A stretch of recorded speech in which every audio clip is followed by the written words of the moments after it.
Get these filthy beasts off this property by Monday, or I will have them impounded and bill you for the privilege."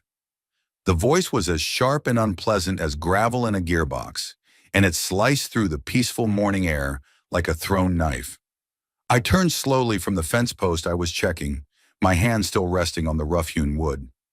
There she stood, a woman whose physical presence was as imposing as her tone was aggressive. She was roughly 50, with a helmet of sprayed blonde hair that defied the gentle breeze, and she was clad in a powder blue tracksuit that seemed 2 sizes too small for her ample frame. This was Karen, the self-appointed queen of the Whispering Pines Estates Homeowners Association, and she was pointing a perfectly manicured, sausage-like finger at my herd of Hereford cattle, who were contentedly chewing their cud in the far corner of my pasture, utterly oblivious to the suburban drama unfolding at their doorstep. Her face was a thunderous mask of indignation, her lips pursed into a thin, disapproving line. She stood just on her side of the barbed wire, the manicured, chemically green lawn of the HOA common area, ending abruptly where the wilder, native grasses of my land began, a perfect visual metaphor for the conflict she was trying to start. I looked from her to my cattle, then back to her, and let a slow, deliberate silence hang in the air before I spoke. This was the moment everything changed, the first shot fired in a war I never asked for, but was damn sure I was going to finish. If you know what it's like to have someone try to take what's yours, to have a petty tyrant try to ruin your peace, then hit that subscribe button and let me know in the comments where you're watching from. I want to hear your own HOA nightmare stories because I guarantee you mine is going to sound awfully familiar to some of you out there. Now let me back up and paint the full picture for you. My name is Jack Corrigan, and for 22 years I was a major in the U.S. Army Corps of Engineers. I spent my career planning, building, and deconstructing things in some of the most unpleasant places on Earth. I understand rules, I understand regulations, and I understand the critical importance of reading the fine print before you sign anything. When I retired, all my wife Sarah and I wanted was a piece of land where we could finally build something for ourselves, something permanent. We found it in a beautiful 40-acre plot on the edge of the county, rolling hills dotted with ancient oaks, a creek running through the back. It was perfect. The dream was simple: raise a small herd of cattle, sell some grass-fed beef to local restaurants, and watch our son, Leo, grow up with dirt on his hands instead of concrete under his feet. The problem, the tiny little fly in the ointment, was the property's access. The only road leading to it cut through the corner of a brand new, high-end housing development called Whispering Pines Estates. To close the deal on our 40 acres, the developer stipulated that the front 5 acres of our property, the part with the house and the driveway, had to be incorporated into their HOA. At the time, it seemed like a minor concession. The covenants were mostly about lawn maintenance, trash can placement, and fence heights, standard suburban nonsense that I could live with, considering the 35 acres of prime pasture land that came with it. That pasture was the key. It was zoned agricultural, had been for 100 years, and I made sure to walk the county planning office myself to verify every single line of the code before we even made an offer. I did my due diligence. I read the rules. I thought I was prepared for anything. What I wasn't prepared for was Karen. She wasn't just the HOA president. She was its creator, its enforcer, and its entire identity. She saw the world not as a place to live, but as a kingdom to be ruled. And my peaceful pasture, visible from the back windows of her oversized McMansion, was an intolerable flaw in her perfect beige-colored world. To her, my cattle weren't a livelihood or a connection to the land. They were an unsightly, smelly stain on her pristine vision of suburban perfection, and she had decided, with all the certainty of a divine monarch, that they had to go. Her opening salvo, that threat delivered over my own fence line, wasn't a negotiation. It was a declaration of war. And if there's one thing the Army taught me, it's that you don't back down from a fight when you're standing on your own ground. She had no idea who she was dealing with. She saw a quiet retiree in a worn flannel shirt. She didn't see the man who had negotiated land use agreements with hostile warlords and built bridges under enemy fire. She thought she was going to roll over me with her little book of rules. She was about to find out that I had a much bigger book, and it was called the law. The first step was simple: document everything. My mind, trained by years of after-action reports and operational planning, immediately shifted into that familiar mode. The emotional sting of her arrogance was there, of course, a hot flash of anger that a stranger would have the audacity to command me on my own property. But I compressed it, packed it down into a hard, cold ball of fuel. Emotion was a liability. Strategy was an asset. As she stood there still glaring, waiting for me to crumble, I simply gave her a slow nod. "I'll look into it," I said, my voice calm and even. The non-committal response seemed to infuriate her more than an argument would have. Her face flushed a deeper shade of crimson. "Monday, Mr. Corrigan," she repeated, her voice tight. "Or the fines start. $100 a day. Per animal." She then turned on her heel, her tracksuit swishing with self-importance, and marched back toward her house, leaving me in the quiet morning with a new, unwelcome mission. I watched her go, then pulled out my phone. My first call wasn't to a lawyer, it was to an online electronics store. I ordered 3 high-definition, weatherproof security cameras and a small, discreet body camera. The war had begun, and the first rule of engagement is to control the narrative. Karen had fired her opening shot, but I would be the one recording the rest of the battle. The official notice arrived 2 days later, delivered by certified mail as if it were a legal summons from the Supreme Court itself. It was a masterpiece of bureaucratic intimidation, printed on heavy cream-colored letterhead, bearing the ostentatious Whispering Pines Estates logo.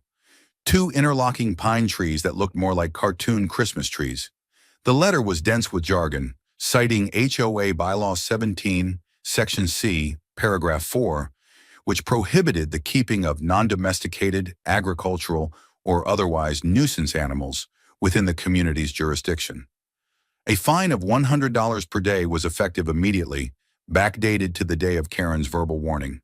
A crisp color photograph of my herd, clearly taken with a high-powered zoom lens from her back porch, was stapled to the top. The total amount due was already $200. I sat at my kitchen table, the letter spread out before me like a battle map. Sarah sat opposite me, her expression a mixture of worry and indignation. "Can she actually do this?" she asked, her voice quiet. "She can try," I replied, tapping the page. "This is her weapon of choice, paperwork.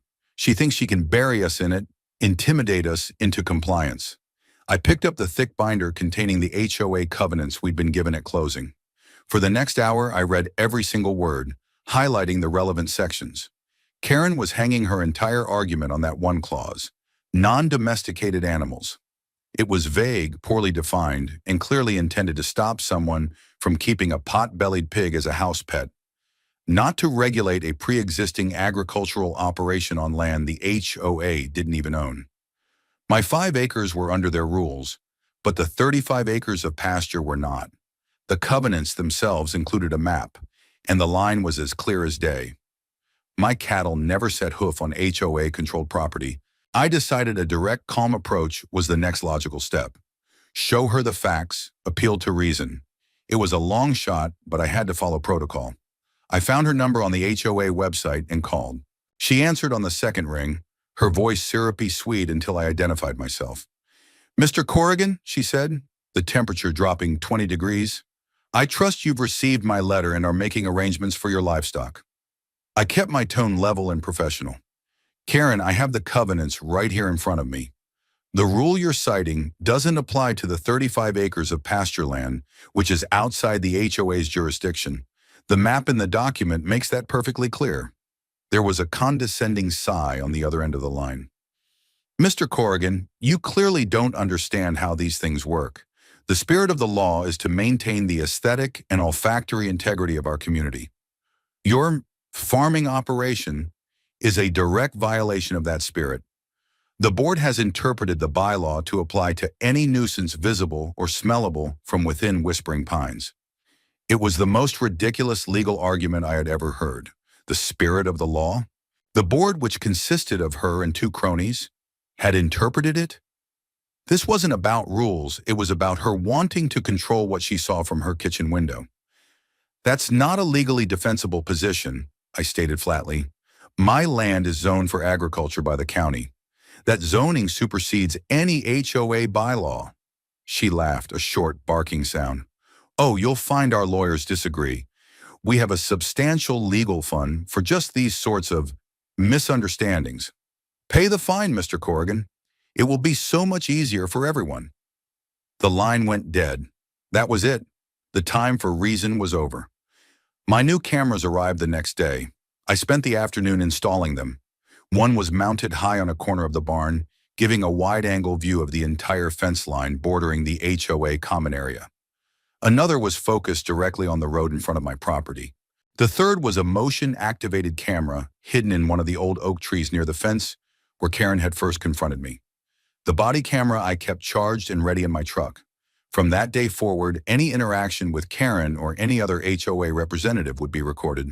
I started a new file on my computer labeled Project Chimera, a nod to the mythical beast made of disparate parts, just like her nonsensical legal argument.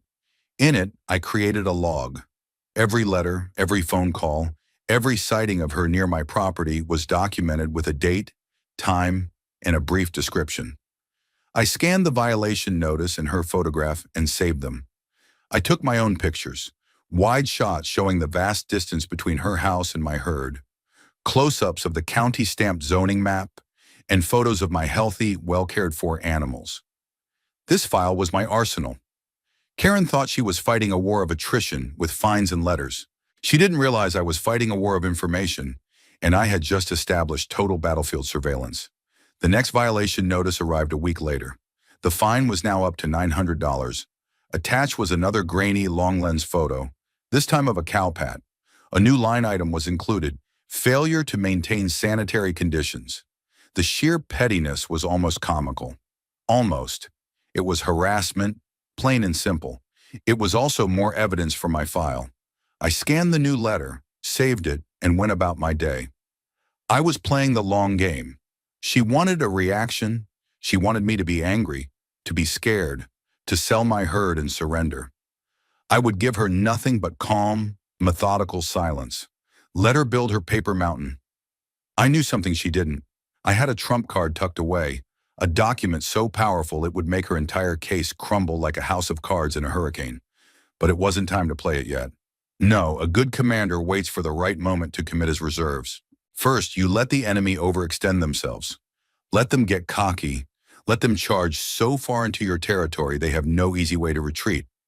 Karen was charging headlong into a trap of her own making, and I was more than happy to let her. The fines kept coming, arriving with the grim regularity of a metronome. Each letter was a little more aggressive, the language escalating from formal demands to thinly veiled threats. By the end of the first month, the supposed debt was over $3,000. They were adding late fees and administrative charges, piling baseless claim upon baseless claim. It was clear Karen's strategy was to create a number so large it would force me to capitulate. It was financial warfare. I ignored the bills, but I meticulously filed each one. My Project Chimera folder was growing thick. It was time for the next phase. I requested a formal hearing with the full HOA board, as was my right under the covenants. I wanted to confront them directly, to put them on the record. 2 weeks later, I found myself in the community clubhouse, a sterile, beige room that smelled faintly of lemon cleaner and desperation. I was seated at one end of a long folding table. At the other sat Karen, flanked by her 2 board members. One was a man named Gerald, a nervous, bird-like fellow who wouldn't meet my eyes and spent the entire time fidgeting with a pen. The other was a woman named Brenda, who nodded at everything Karen said with the vacant enthusiasm of a bobblehead doll. This wasn't a board, it was a queen and her court. I came prepared. I had a laptop with a short presentation, satellite images of the property lines, copies of the county zoning ordinances, and the relevant pages of the HOA covenants themselves, all displayed on a small projector I'd brought with me. I laid out my case calmly and logically, speaking to them as if they were reasonable people, though I knew only one of them held any real power. As you can see, I concluded, pointing to the projected map, the area where the cattle graze is unequivocally outside the boundaries of Whispering Pines Estates. The HOA has no more jurisdiction over my pasture than it does over the moon. Karen listened with a smirk, her arms crossed tightly over her chest. When I was finished, she didn't even glance at her fellow board members. "Are you done?" she asked, her tone dripping with condescension. "That was a very quaint presentation, Mr. Corrigan. But you're missing the point. The covenants are designed to protect our property values.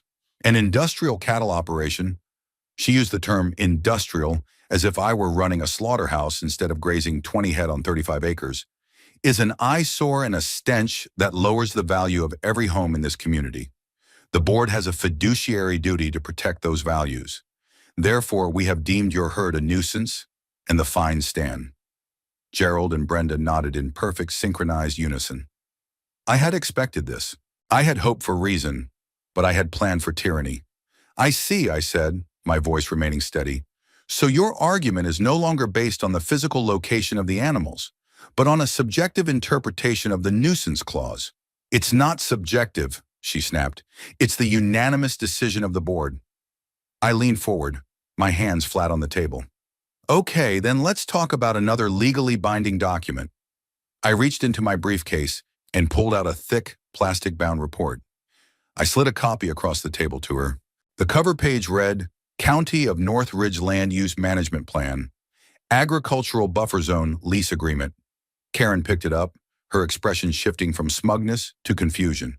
"What is this?" "That," I said, "is my 20-year grazing lease with the county. My pasture, the 35 acres you're so concerned with, is officially designated as a managed agricultural buffer zone. It was created by the county 5 years ago specifically to prevent developers like the one who built your neighborhood from creating unchecked urban sprawl." I let that sink in. I could see the gears slowly turning in her head. "The terms of that lease, which is a legally binding contract with a government entity, require me to maintain a minimum of 15 head of livestock on that land at all times.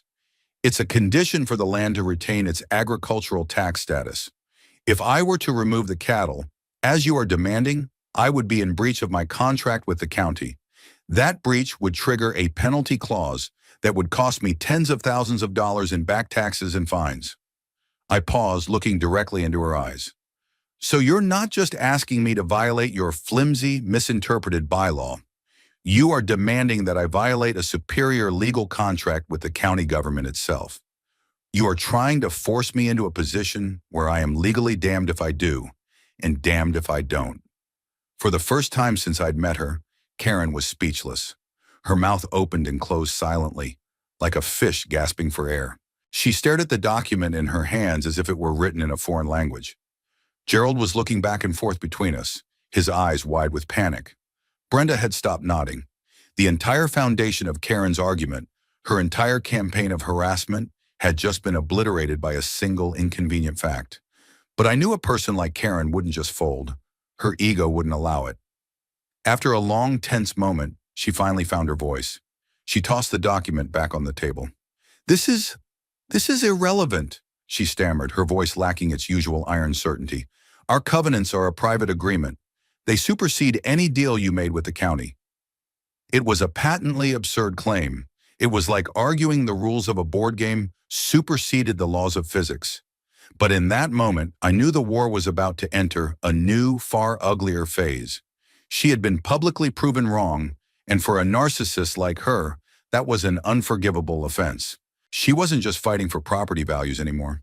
She was fighting to save face, and that made her infinitely more dangerous. Karen's defeat at the board meeting didn't end the conflict. It just changed the theater of war. The official violation letters stopped, but the harassment became personal and insidious. She had lost the legal high ground, so she resorted to a guerrilla campaign of petty torment. My security cameras, which had seemed like an overreaction a month ago, now proved to be one of the best investments I'd ever made. The footage started rolling in almost immediately. Twice in 1 week, the cameras caught her pristine white Lexus slowing to a crawl alongside my fence line in the pre-dawn hours. The first time, she just sat there, her face illuminated by her phone screen, undoubtedly taking more pictures. The second time was more brazen. The footage, clear as day in the infrared night vision, showed her leaning out her window and laying on the horn, a long, sustained blast that sent my herd scattering in panic across the pasture. The cattle were agitated for the rest of the day. a disruption that could affect their weight gain and overall health. It was a deliberate act of cruelty, both to the animals and to my business. The next day, an animal control truck pulled up my driveway. The officer, a tired-looking man named Dave, explained he'd received an anonymous complaint about emaciated and neglected cattle at my address. I walked him through the pasture. He took one look at my healthy, well-fed animals, the clean water troughs, and the ample grass, and just sighed. "They look better than I do," he grumbled. "Sorry to waste your time, Mr. Corrigan. We get these calls sometimes. Someone with a grudge and too much time on their hands." As he was leaving, I showed him the video clip of Karen honking her horn. He watched it, his jaw tightening. "Yeah," he said, handing my phone back. "That tracks. I'll make a note of it in the report. If she calls again, I'll know what's what." 2 days after that, a white pickup from the County Environmental Protection Department showed up. This time, the anonymous complaint was about improper manure management and toxic runoff into the creek at the back of my property. The inspector, a young, earnest woman with a clipboard, spent 2 hours walking the property with me. I showed her my manure composting system, the natural swales I maintained to filter rainwater, and the wide grassy buffer I kept between the pasture and the creek. She took water samples and soil samples. In the end, she shook her head. "This is one of the cleanest small farm operations I've seen," she said. "The complaint is completely unfounded." Before she left, I had a hunch. "The person who called this in," I asked, "did they happen to mention anything about the aesthetic integrity of the community?" The inspector's eyes widened slightly in surprise. "As a matter of fact, they did. How did you know?" I just smiled grimly. Karen was using county resources as her own personal army, filing false reports to harass and intimidate me. It was a classic abuse of power, and it was illegal. I saved the reports from both visits and added them to my file, along with the video clips. The evidence against her was mounting, painting a picture of a woman obsessed, willing to break the law to get her way. It was time to build my own army. I started with my immediate neighbors. Most of them, residents of Whispering Pines, were skittish. They'd seen Karen's wrath unleashed on others for minor infractions. A holiday decoration left up too long, a basketball hoop that wasn't the approved color. They would offer sympathetic words in hushed tones when they saw me at the mailbox, but they were too afraid to get involved. But then I found Art. Art lived on the other side of me, on a 5-acre plot that wasn't part of the HOA. He was in his late 70s, with hands like gnarled oak and a face weathered by a lifetime of working the land. He'd sold off most of his family farm to the developers who built Whispering Pines, a decision he clearly regretted. I found him one afternoon mending a fence and struck up a conversation. When I explained my situation with Karen, he just spat a stream of tobacco juice into the dirt and chuckled without a trace of humor. "Karen," he said, shaking his head. "Yeah, I know her type. She's a little tin god on a cardboard throne. Thinks because she's got a title and a rule book, she owns the souls of everyone in that plastic paradise she runs." Art became my first real ally. He knew the history of the land, the politics of the county, and, most importantly, he knew where the bodies were buried, metaphorically speaking. He told me about the Millers, a young couple who had been hounded by Karen for months because they had installed a wooden swing set for their kids that was, according to her, not in keeping with the community's natural color palette. They were fined hundreds of dollars until they finally gave in and painted it a drab HOA-approved shade of taupe. Then there was the story of the Garcias. Mr. Garcia was a disabled vet, and his family had built a small, unobtrusive ramp to their front door so he could get his wheelchair in and out. Karen had waged a 6-month war against them, claiming the ramp was an unapproved structural modification. She had only backed down when the local news got wind of it and threatened to run a story about an HOA bullying a disabled veteran. "She's a predator," Art said, his voice low and serious. "She looks for people she thinks are weak, people who won't fight back, and she makes an example of them to keep everyone else in line. The problem for her is, you ain't weak, and you're fighting back." His words were a balm, a confirmation that I wasn't just being paranoid. This was a pattern. This was a systematic abuse of power. And with Art's help, I now had names. My mission changed. It wasn't just about defending my property anymore. It was about liberating an entire community from a petty tyrant. I knew I couldn't do it alone. The next phone call I made was to a number Art had given me. It was time to bring in the heavy artillery. The financial pressure was designed to be overwhelming. The HOA, through its law firm, sent a formal letter threatening to place a lien on my property for the unpaid fines, which had now ballooned with legal fees to over $5,000. It was a scare tactic, a legal maneuver meant to make me panic and question my resolve. They were counting on me folding under the weight of the threat. Instead, I took the letter, along with my entire Project Chimera file, and drove into the city. My destination was the law office of Miller, Davies, and Finch. Specifically, I was there to see Eleanor Davies. Art had described her as a bulldog in a pantsuit, and the moment I met her, I understood why. She was a woman in her late 40s with sharp, intelligent eyes and an air of coiled energy. A small framed photo on her desk showed her in army fatigues, standing in front of a Black Hawk helicopter. We shook hands, and the grip was firm, her gaze direct. "Major Corrigan," she said, gesturing for me to sit. "Art told me you were having some trouble with a homeowners association. Let's hear it."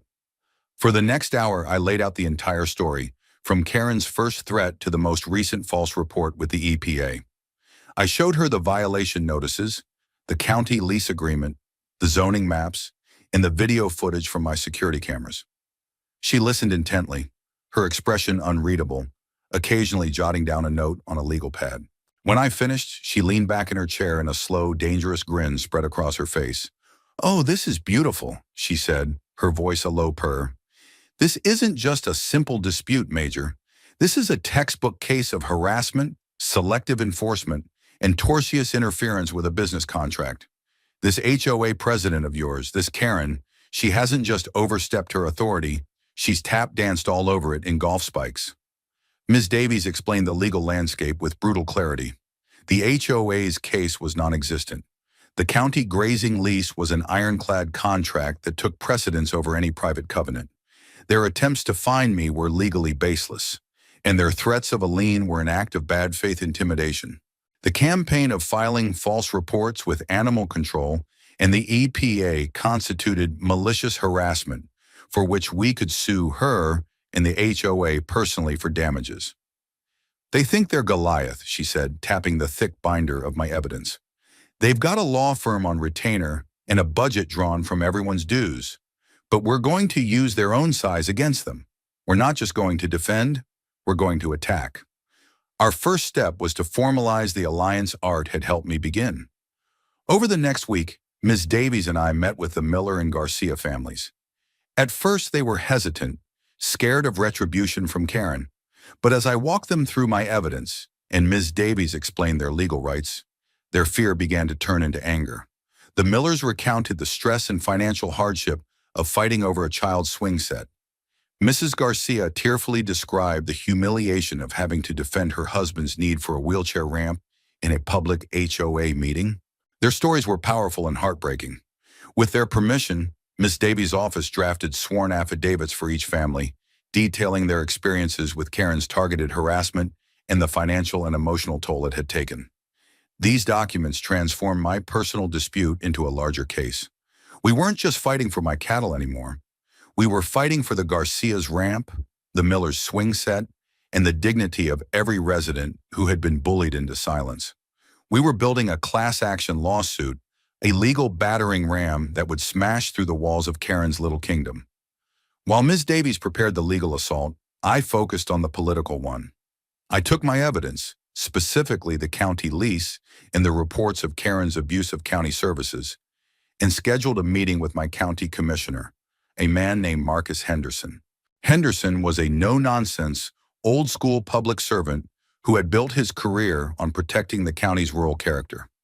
The Agricultural Buffer Zone program was his signature achievement. In his office, I laid out the situation. I showed him how the Whispering Pines HOA was actively attempting to sabotage a county-level agreement. When I played him the clip of Karen using her car horn to spook my cattle, animals under contract with his county, his face hardened. "This is unacceptable," he said, his voice a low rumble. "This program is vital for managing growth and preserving our way of life. I will not have it interfered with by some rogue HOA president on a power trip." He told me he would be looking into the matter personally. He was a man of his word. The very next day, a formal inquiry letter from the county commissioner's office was sent to the Whispering Pines HOA, demanding an explanation for their interference with a county contracted land use agreement. A copy of that letter was forwarded to me. I scanned it and placed it right on top of the pile in my Project Chimera file. The tide was turning. Karen had started this fight thinking she was punching down at an isolated individual.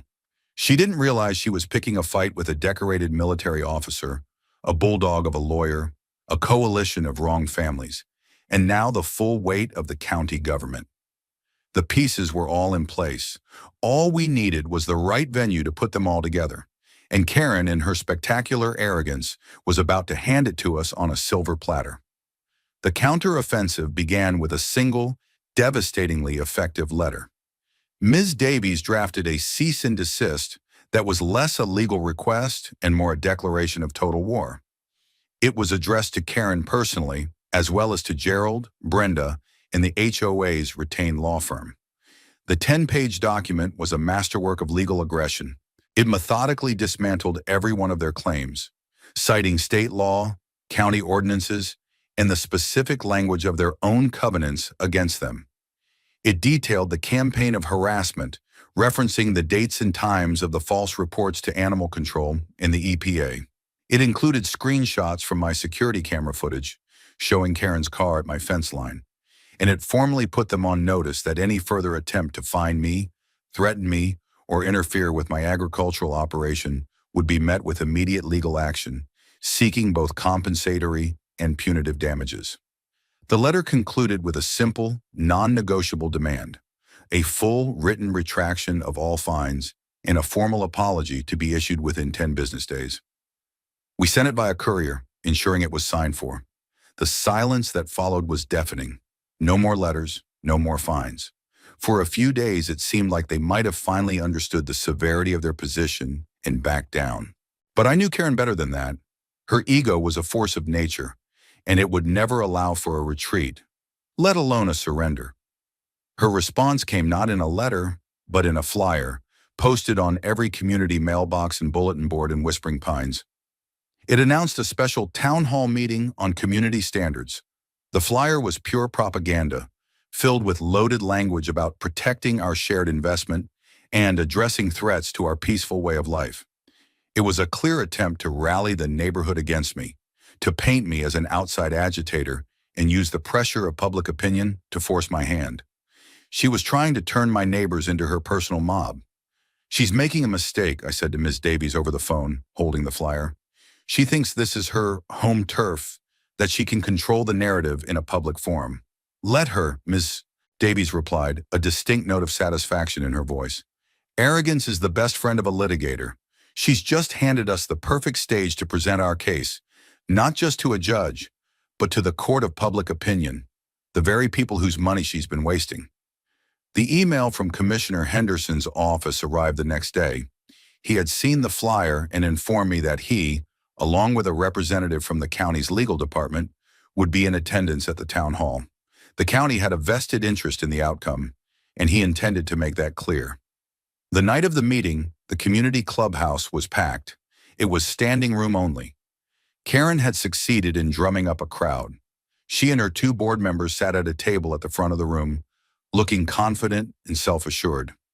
I saw the Millers and the Garcias sitting together a few rows back, looking nervous but determined.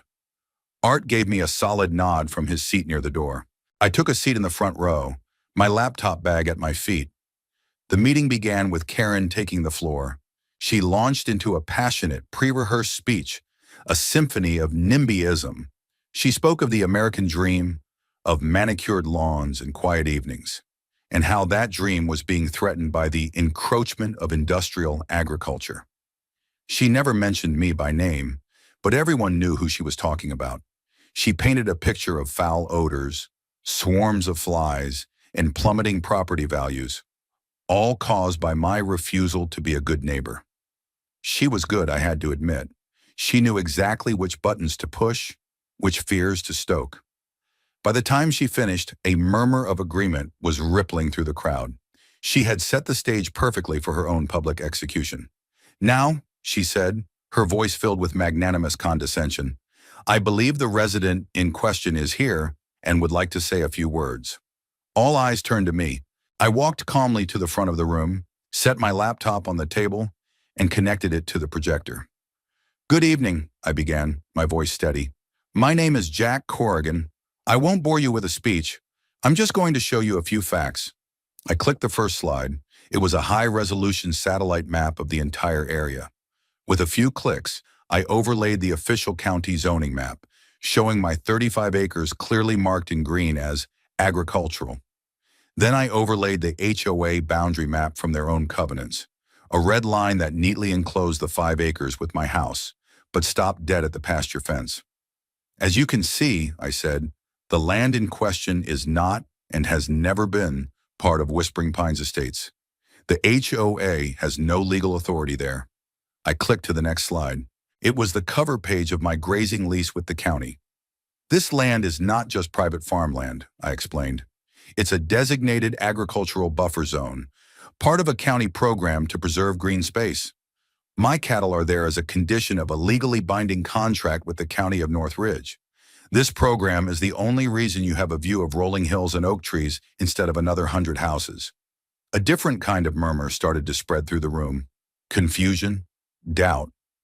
I could see people looking at each other, then at Karen, whose smile was beginning to look a little strained.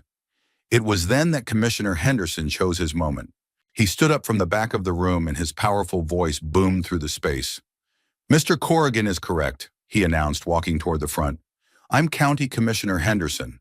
That buffer zone is my initiative, and it directly benefits every single homeowner in this room by preventing overcrowding and protecting your property values in the long term. The county has a contract with Mr. Corrigan, and we expect it to be honored. Any attempt by a private organization to interfere with that contract is a very serious matter. The commissioner's presence and unequivocal statement sucked all the air out of Karen's argument. Her face went pale, but the final blows were yet to come. And while we're on the subject of community standards, I said, my voice ringing with new authority, let's talk about how all the residents of this community are actually treated. A hand went up in the audience. It was Mrs. Miller. Can I say something? She asked, her voice trembling but clear. Before Karen could object, Mrs. Miller was standing, telling the entire room about the months of harassment and thousands of dollars in fines her family had endured over their children's swing set. When she finished, Mr. Garcia stood up, his wife helping him to his feet. He spoke about the fight for his wheelchair ramp, his voice thick with emotion as he described how it felt to be treated like a blight on the neighborhood for simply trying to access his own home. One by one, others stood up. A story about a fine for a satellite dish, a story about a demand to remove a vegetable garden. It was a floodgate opening, a torrent of grievances that had been held back by fear for years. The meeting Karen had designed to be my public shaming had turned into her own. She sat at the table, utterly silent, her face a frozen mask of horror as the community she thought she controlled turned on her, their voices rising together in a chorus of rebellion. The aftermath of the town hall was catastrophic for Karen. The story was too good for the local news to ignore. HOA on the warpath, President's vendetta against veteran farmer backfires. The article, which ran on the front page of the county paper, detailed my struggle, the legally binding county lease, and the emotional testimonies of the Miller and Garcia families. It painted Karen not as a diligent community leader, but as an out-of-control bully. The public exposure was a tipping point. Suddenly, my phone was ringing with calls from other Whispering Pines residents, people who had been too afraid to speak up before, but were now emboldened by the public shift in opinion. They shared their own stories of Karen's overreach and selective enforcement, each one adding another layer to the damning portrait of her reign. Armed with this new wave of support and the momentum from the town hall, Ms. Davies filed the lawsuit. It wasn't just a personal suit for me anymore. It was a class action complaint filed on behalf of myself and a dozen other families. The list of charges was long and severe: breach of fiduciary duty, malicious harassment, intentional infliction of emotional distress, and selective enforcement of covenants. We weren't just asking for the illegal fines to be dropped. We were seeking significant financial damages for the legal fees, emotional turmoil, and money the residents had spent complying with her arbitrary demands. The lawsuit was a legal bombshell, and it had one immediate crucial effect. It triggered the HOA's liability insurance policy. The insurance company, faced with a massive potential payout, immediately launched its own investigation into the board's conduct to determine if their policy would even cover the claims. This led to the step Karen surely never anticipated: a full, independent financial audit of the HOA's books. For years, she had operated with little to no oversight. The budget was her personal war chest, and she spent it with impunity. The auditors, a team of stone-faced accountants sent by the insurance carrier, descended on the clubhouse and began combing through years of financial records, legal bills, and vendor contracts. What they found was a cesspool of mismanagement and cronyism. The most damning revelation concerned the HOA's legal expenses. Karen hadn't just been using the community's money to fund her vendettas. She had been funneling it to a specific law firm for even the most minor infractions. A simple demand letter that should have cost a few $100s was being billed at several thousand. The auditors quickly discovered the reason for the exorbitant fees.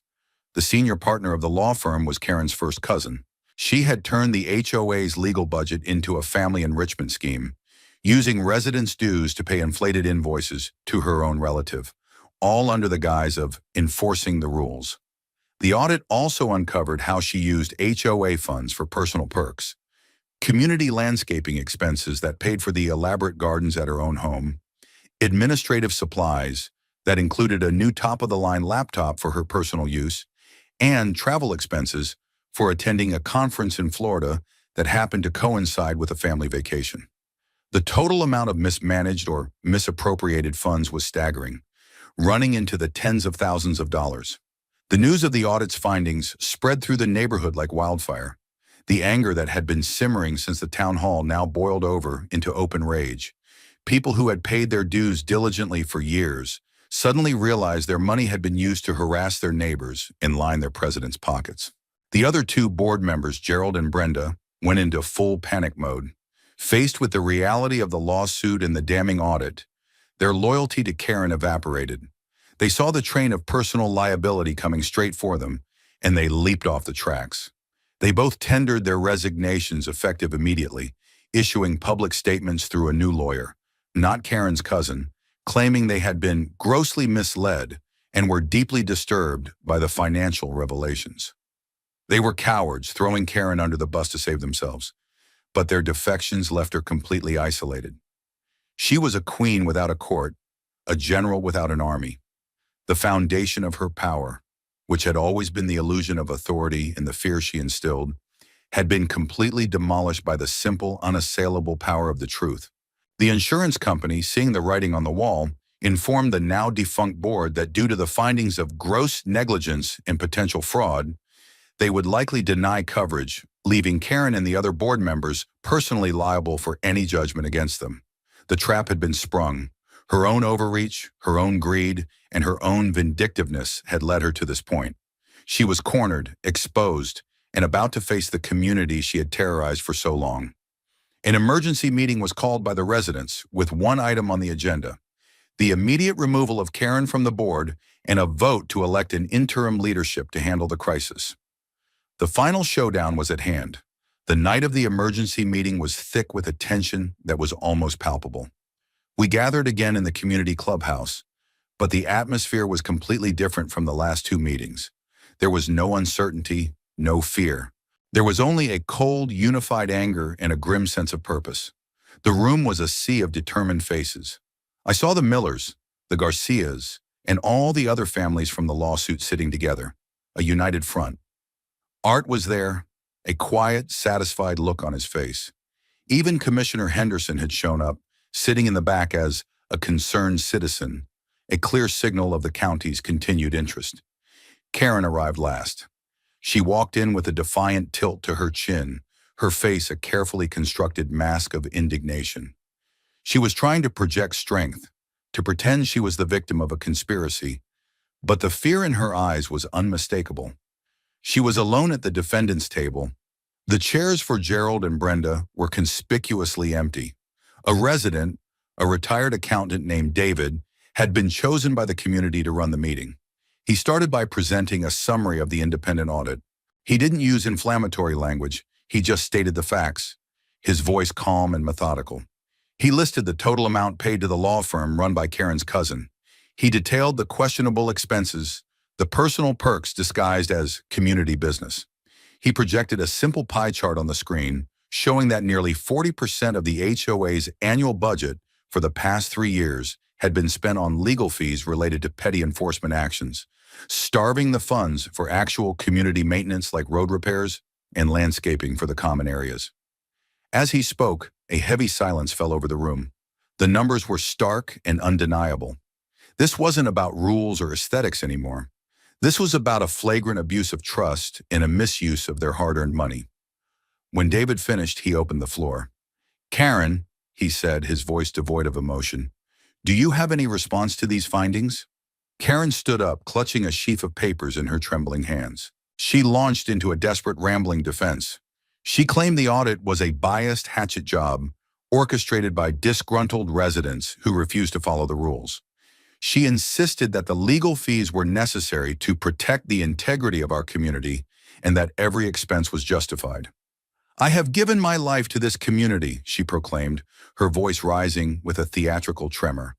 "I have worked tirelessly, day and night, to uphold the standards we all agreed to when we bought our homes here. And this is the thanks I get? A smear campaign? A witch hunt?"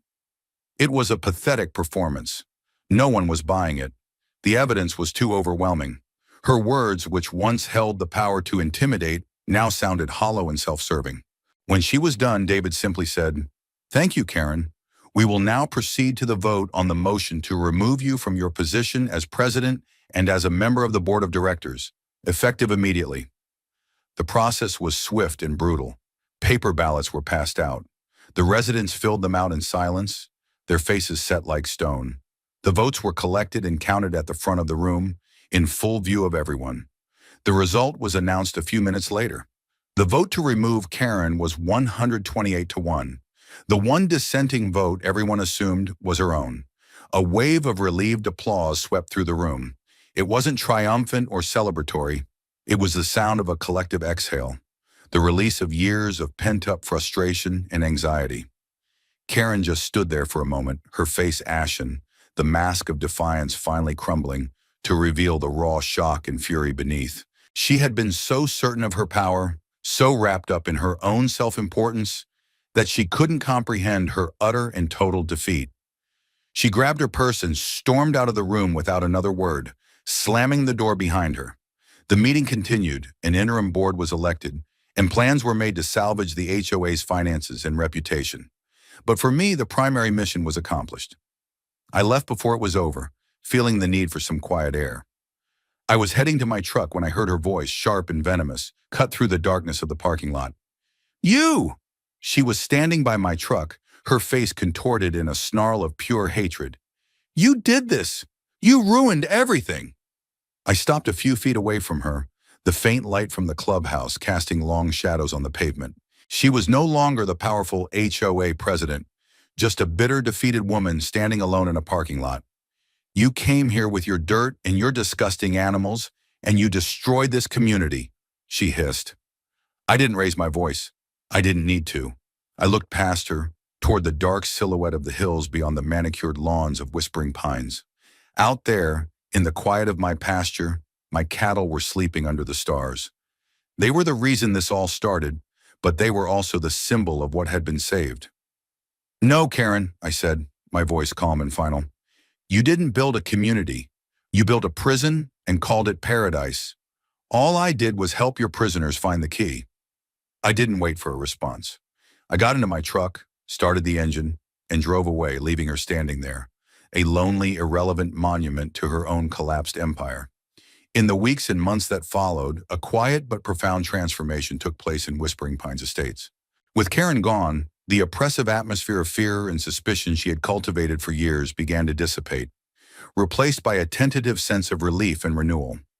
The newly elected interim board, led by the retired accountant David, was a study in contrast to the old regime. Their first official act was to call a special session where they formally voted to rescind every fine Karen had levied for aesthetic violations. My $5,000 bill, the Millers' charges for their swing set, the Garcias' penalties for their ramp, all of it was wiped from the books with a unanimous vote. They followed this with a formal, public letter of apology issued to every family that had been targeted. It was a simple act, but it was powerful, a clear signal that the era of tyranny was over.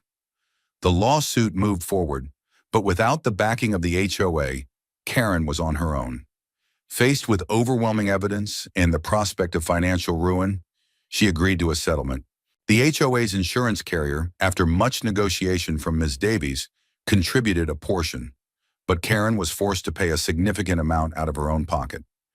The settlement was structured to make the victims whole. My legal fees were completely covered.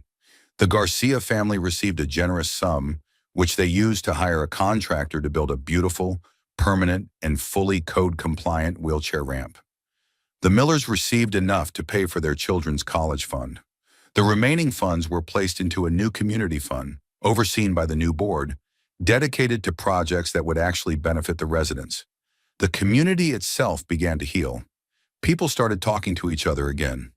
The invisible walls of fear that Karen had built between neighbors came crumbling down. Art, my first and staunchest ally, suggested we host a neighborhood barbecue. We held it on my property, in the grassy area near the pasture fence. Dozens of families from Whispering Pines showed up. They brought covered dishes and folding chairs, and their kids ran shrieking with laughter through the field. People who had once crossed the street to avoid me now came up to shake my hand, to thank me for standing up. They looked at my Hereford cattle, who were observing the proceedings with a placid curiosity from the other side of the fence, and they didn't see a nuisance. They saw what I had always seen, a peaceful, living connection to the land. They saw the green buffer that protected them from endless sprawl, a guarantee that their children would have a view of something other than another row of houses. A few months after the settlement, a for sale sign appeared in Karen's yard. The sale was quick and quiet. One day she was there, the next she was gone. Her oversized house sold to a young family with 3 kids who immediately set up a brightly colored plastic slide in the backyard. No one in the neighborhood seemed to miss her. Her name was rarely mentioned, and when it was like a cautionary tale, a reminder of how easily a community can be poisoned by the unchecked ego of one person. The war was over. The peace was hard won, but it was real.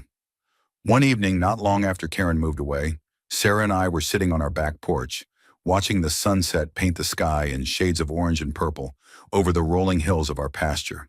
The cattle were grazing peacefully, their dark shapes moving slowly through the tall grass. The only sounds were the chirping of crickets and the distant laughter of the new neighbors' kids playing in their yard. For the first time in a long time, everything felt right. It felt like home. I had never wanted this fight. I had come here seeking tranquility, not conflict. But when the fight came to my doorstep, I had met it.